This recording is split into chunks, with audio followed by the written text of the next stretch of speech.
Well, the mortar bed is hard. I've swept away the loose particles, and I've cleaned out the cove tile channels here and any place else where they'll be installed. And as you can see, I've done a portion of the layout.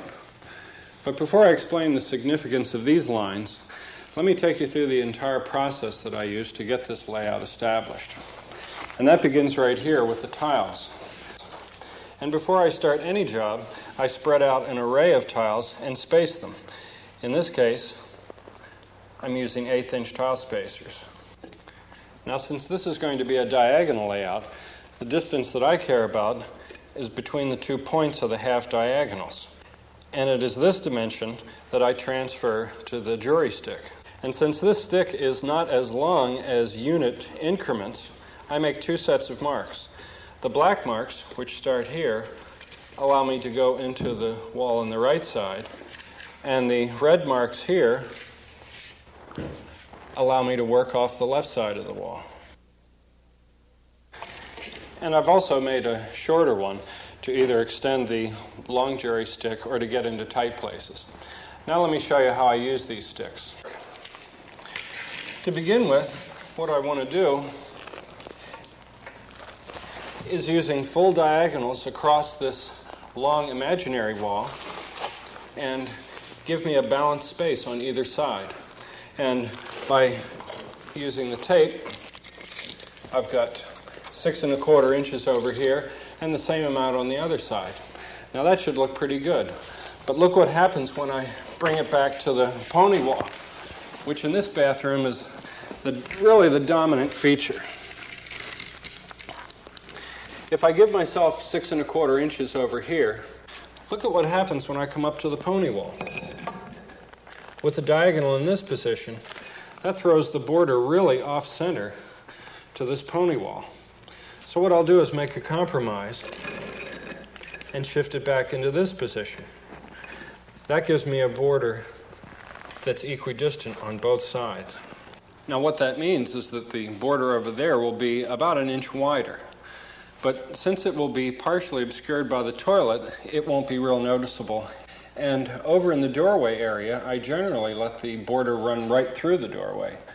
Well, the side-to-side positioning looks real good. Now let's see how it works out from front to back.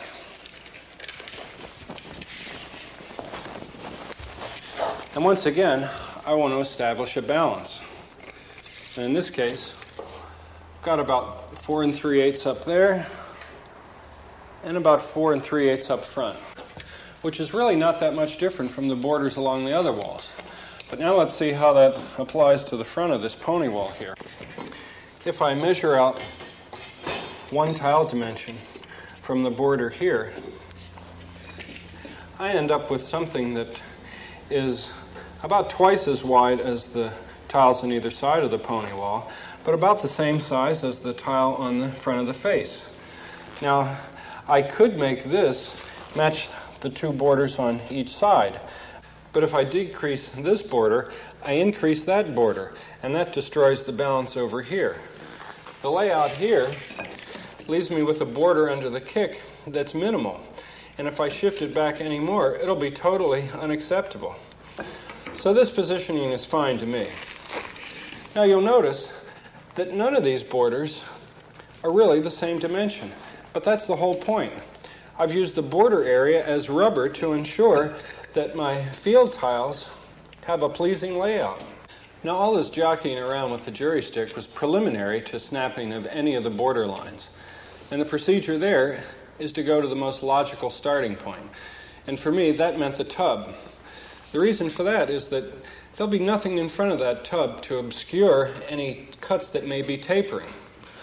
Over on that wall, where I've snapped my second line perpendicular to the tub line, there could be a hamper or something else that could help mask a discrepancy in that wall. Same thing for this line here that's set parallel to the tub line. Once these lines are all in, I can snap my actual diagonal setting lines that will guide the placement of the tiles. And I'm going to do that now.